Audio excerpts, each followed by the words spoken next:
Hello viewers and welcome to the Orange Hub podcast, proudly brought to you by Say What with support from Education Out Loud. My beautiful name is Panashish Batamoto, also known as The Dynamite. And please do remember to get in touch with us on our toll-free number that is 577 for psychosocial support, SRHR services and child protection solutions. And today we're going to be having a power-packed conversation on advancing gender equality and social inclusion for education. And joining me today is a very beautiful lady who's going to be helping me unpick our subject. Welcome to the Orange Hub podcast. Thank you so much.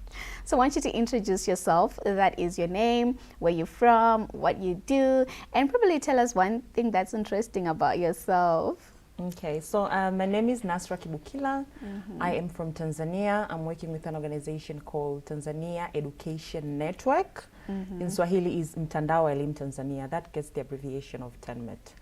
And TENMET is the national umbrella that brings together 253 organizations working in the education sector. And collectively, we foster inclusive, equitable, and quality education in all levels of the education. Okay. Yeah, and something interesting about me. Well, I've been told that I'm lovely. Okay. I don't know if I am. Yeah, but I think it's a comment that I've been receiving from friends, from relatives, and yeah, from my family as well. All right, and indeed you are. Look at you. Okay, so we're going to get into why we're here. The reason why we're having this podcast today. And I'm always happy when we're talking about education because I think it's like at the center of my heart. There's just something about education that brings this spark that makes me feel alive. So today we're going to be talking about advancing gender equality and social inclusion in education. What does it mean for you? Well, gender equality and social inclusion means a lot, not only to me, but to the entire education sector, to the entire education system, particularly where I'm coming from in Tanzania. And basically because we cannot sit and say that we are having the education system that gets to serve the desires of learners if you're not going to ensure that first it's gender sensitive, but also it gets to ensure that it acknowledges and take into consideration the diverse needs of marginalized groups in the education sector. So that is all about gender equality and social inclusion. And the organization that I'm working with, TENMET to be precise, we're really doing a lot to ensure that you're having gender equality and social inclusion in the education sector. And that includes our advocacy, our policy advocacy, but also getting to ensure that what it is set at the government level or at the national level is quite being implemented the way it has been set. So at a country level, we are having diverse policies and legal frameworks that gets to speak about gender equality and social inclusion. For instance, we are having re-entry policy that gets to allow out-of-school girls, including who have dropped out due to pregnancy, children with disabilities, poverty, and so many other reasons to go back to school. But also having a national inclusive education strategy that really speaks about how we're going to ensure that children with disabilities, they are actually not only accessing school, but they are retaining, performing and transiting from one level to another. And we have really been seeing all these policy outcomes at the national level because CSOs, we have been vocal in diverse policy arenas when we be like, yo, if you are speaking about education, it should be the fruit of all learners. Everybody should benefit out of it. Yeah. And you raised a very critical point. I was just having a podcast sometime last week, and we were talking about the emerging SRH needs and how policies have been transforming the need and access to SRH services. So one of the most interesting points that were raised was the issue of girls that get pregnant while they're still in school. And here in Zimbabwe recently, they can still go back to school and continue with their studies, but there's one aspect that I felt was very important, which is their mental health aspect, to say how best are we also addressing the mental health aspect. So I'd like to know in Tanzania, how are you working around that? Because of course education is key, but it's very important as well that we also tackle the mental health aspect. Yeah, I think what you're bringing out is something that you're really doing. Yes, as a country, you're having a re-entry policy supported with a re-entry guideline that gets to stipulate how we're going to implement the re-entry policy in the education system. And one of the things that you've really been advocating for, ensuring that at the school level, we are having career and guidance sessions, where now it's going, you know, to accommodate the teenage mother who have enrolled, but also those counseling services also get to support and help those who have not yet dropped, so that they can get to know how are they going to be in a right path so that they can continue to achieve the education.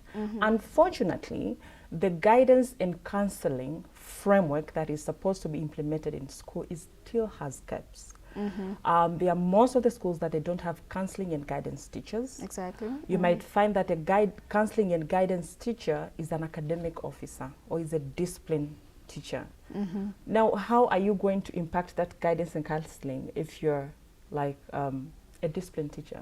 Because you know all of the students, they'll be running away out from you. They'll not feel safe. They'll not have, you know, that environment where they'll feel like, oh, so like we can go there, we can speak about our issues and all that. So as CSOs, we have really been trying on getting to ensure how now are we going to, as a country, how are we going to operationalize the guidance and counseling, because it really carries a lot of volume when it comes to mental health issues. And I think with the mental health aspect, it's not only about the students themselves. Exactly. Even the teachers as well.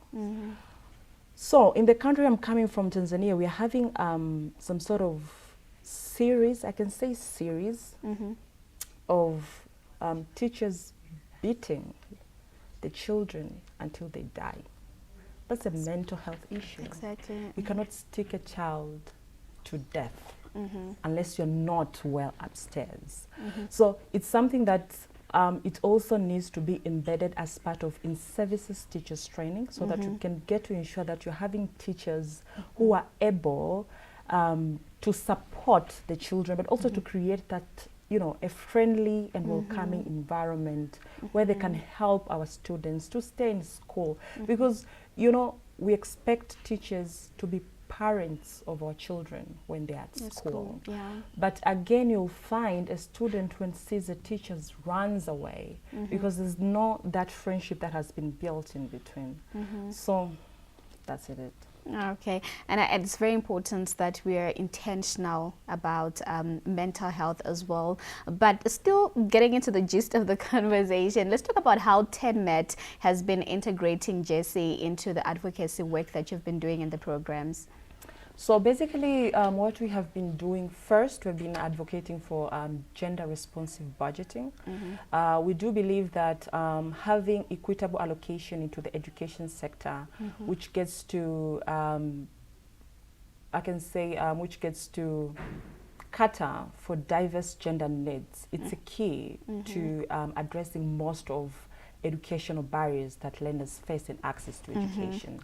And along with that, we've been having a couple of engagement with members of parliaments in their permanent parliamentarians committees, getting to train them on the aspect of gender responsive budgeting. We even trickle down our training to even tell them, when you're speaking about the gender responsive budgeting, what are the key lines when you're being when you are given education sector budget to review and to provide your inputs as a member of parliament? What are the key issues that you can see? It has really proven a very significant milestone to them, because again, they've been telling us, I think this is something that is really shaping our thinking, shaping on the way are we going to effectively contribute in the budget sessions when they're coming in. But also, in addition to that, we are having a couple of programs that we are partnering with ministry, and we are conducting training to teachers on gender responsive pedagogies, like getting to ensure that teachers, when at class, they are teaching and ensuring that, you know, diverse learners, they get to learn and understand. And we are also tackling on the issue, like, you know, in where I'm coming from, and I think it's a context of most of the African countries, when teachers, they are teaching in class, they'll be citing examples that are male dominated. For instance, when they'll be tackling on issues on mathematics or maybe on science, they'll be really providing examples of men rather than of women. So like girls feel out that this is not Like, you know, it's not a pathway for us, this is more of a pathway for men. And you can even find in some schools where children are also complaining is that a teacher is concentrating to few boys, believing that, you know, these few boys, they are going to give me A in the STEM subjects, and leaves the girls. So it's more of now we're trying to teach teachers on how are they going to employ the gender responsive pedagogies in their teaching and learning processes at the class. But also, in addition to that, at a national level, yes, we had a re-entry guideline, but again, its implementation was really falling short. So we had to partner with the Ministry of Education and develop a national re-entry implementation plan, which has been approved. And that is really stipulating clearly now on how are we going to implement the re-entry policy. And even the gaps that they were in the re-entry guideline have been addressed in that national re-entry implementation plan. So this offers now the wider room for education implementers, the head of schools, the teachers, the education officers, to get to understand their roles and how are they going to participate in ensuring that out of schools they're being re-enrolled back to school, they retain in transit from one level to another. Okay, and I'm so much interested about the issue that you raised on partnership, because I believe there's power in collaboration. So I think you can also tackle on that and elaborate more in terms of partnerships. What role do you think partnerships, especially with the government and also some civil society organizations, in advancing JESI in education as well? Well, partnership is everything, I can say, because it's through partnership that we can you know, achieve certain things that we could not have achieved if you are doing it alone. And for instance, on the couple of examples that I've shared, the gender responsive budgeting, the gender responsive pedagogy, and the national implementation plan, we thought as TENMET we cannot do it ourselves. So that we don't have the capacity, we do have, but again, we acknowledge the role that other education stakeholders, they get to play onto that area. And again, everything that you are doing also wanted to be co-owned by the government end of the day, so that they can be part and parcel of the education systems. And that comes now the sustainability part of it. And that's why we are partnering with the government. And whenever we are going to these policy dialogue arenas, like, you know, forming partnership with the government, we don't go ourselves at a secretariat level. We really acknowledge and appreciate the contribution of other education stakeholders, the like-minded education stakeholders who have passion in a certain issue that you're advocating for. So we go there as a collective, like this is the voice from education stakeholders, and we're coming to you, to the government, so that we can partner and, you know, have this thing put in place. And we have really been seeing how that has really yielding into a lot of outcomes that we can say if we had to be just as an organization, as TENMET, as a network, and other education civil society, we couldn't have achieved the way we have achieved by partnering with the government. Okay, and I loved how you said we need to ensure that even the marginalized groups are included. Their voices need to be heard, and we also need to put them at the center of the work that we are doing. So how are you ensuring that the voices of the marginalized groups are put into policy programs, and you're also driving change with them and also at the back of your mind? Well, in answering to that question, I'll share with you an example. So for us, in anything that you're doing, from project planning to implementation to monitoring, marginalized groups' perspectives and voices, they're the center of everything that we do. Because end of the day, we always say to ourselves at the office that we can sit here, we can design a program, but when we go back there, if it doesn't have the buy-in of the community, it won't, you know, like exist or being implemented and so that. So for instance, as a country, we are in the very big education reforms. We are reviewing our Education Act of 1978 with its recent reforms of 2023. So as part of the review processes, we are like, okay, let's, like, you know, get to ensure that diverse marginalized groups' perspective are actually coming, you know, into center of shaping our education system. So we had a meeting with a committee that is reviewing, it's a government committee that is reviewing the education sector, and we had to organize some sort of a stakeholders meeting. We called a representation of the marginalized groups, of the communities, of organizations led by people with disabilities, all that, you know, diverse groups, they are in the room, and we all contributed into the shape of the Education Act. And there are things that the chairperson of that committee for the review was airing that, like, there are things that for them they did not even thought, of putting it as a, as a line in the Education Act. But again, after hearing it, directly from the community, it like rings some sort of an alarm that this is an issue that needs to be there. Because their voices were there. And it's something that we have been learning over years, that we need to put their perspective into place, because sometimes when you are going to advocate for these policy issues, you'll literally find them telling you, I don't think this is even the matter.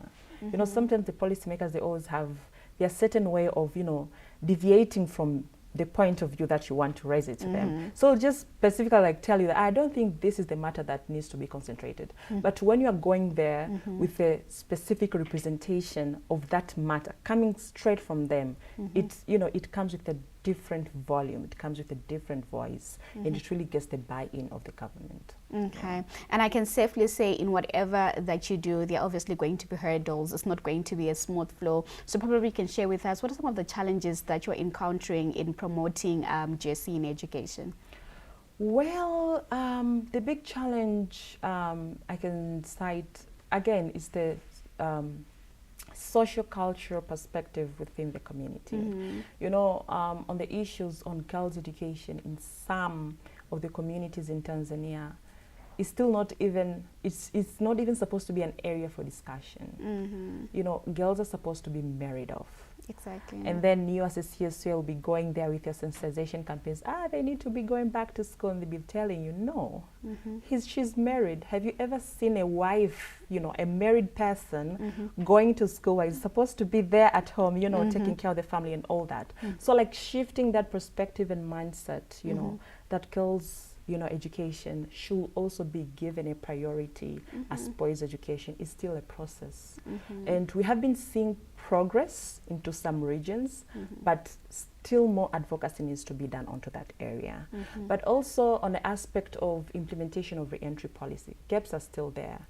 You can literally find that some of the schools, when out-of-school girls who have dropped out due to pregnancy, when they want to go back, they'll literally tell them, there's no space for you here. Okay. If you want to come back to school, then go to alternative education pathways. While we are having the re-entry policy that really allows them to come back to the formal education system. So there are thus some sort of, stumbling blocks that makes us not to achieve the way, especially on the implementation part that you wanted. But again, another thing is the political will. On the education financing, we are supposed at least to allocate 18 to 20% of the national share of the national budget of the education sector.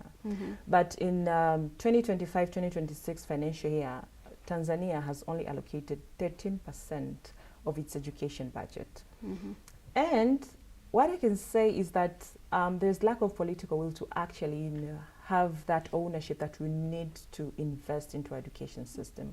Because for us, we always tell them, for us to be able to address all these challenges that the education system is facing, we need to be, investing properly into the education sector. So those are challenges that have been, as a stumbling block, on our way into ensuring that gender equality and social inclusion is actually achieved. But also, the last one is about children with disabilities. We still have families, we still have communities that tend, to lock them inside. We had some sort of a sensitization meeting in the peripheral area there in Tanzania. And like the community was saying that we are not having any child with disability in our community. But when we dig deep, is that they are there, but they are not supposed to go outside. They are just locked in a room. So, and sometimes it comes from a background of culture, that no, this person is viewed as a caste, is not supposed to go outside and all that. So there are still those, standing on our way, and that really, gives us some sort of an information that as CSOs will have a lot of things to do, together with the government as well, because that's their primary role. What we are doing, we're just complementing the efforts of the government to ensure that, children with disabilities are also being given an opportunity to go to school and pursue their education. Profound. Thank you so much for sharing. So what would you like to say to the viewers, the people that are watching, as your parting words? Well, I think a concluding note, I would say that when we're speaking about gender equality and social inclusion, I think it's a work that needs to be done by all of us. It's not the work for the government. It's not the work for the civil society organization. It's not even the work for the elites. You know, some people get to think that, you know, these agendas, they're the work for the elites people. It's the work for all of us as part of the community. Because end of the day, we are doing all this because we want to get to ensure that our education system, our part of the development processes, you know, is gender responsive, and we are nurturing that community that grows together and gets to enjoy the development of the country together. So it's everybody's agenda. Okay. And so how do I say, let's invest in girls' education in Swahili? Tuwekeze kwenye elimu ya mtoto wa kike. Okay, that's so fast. Let's take it slow. Tuwekeze, that's investment. Tuwekeze. Kwenye elimu, that's education, in education. Kwenye elimu. Ya mtoto wa kike, a girl child. Ya mtoto wa kike. Brilliant. Thank you so much for that. Thank you for coming through. It's been a pleasure having you. Thank you so much. And yes, viewers, you're watching the Orange Hour podcast, partly brought to you by Say What, with support from Education Out Loud. My beautiful name is Panashish Badamoto, and it's always a pleasure having you around. Please do make sure that you like and you also follow our Facebook page, that is Say What. Do also reach out to us on our toll-free number, that is 577 for psychosocial support, SRHR services, and child protection solutions. From me, the Dynamite, and the crew behind the scenes, it's goodbye.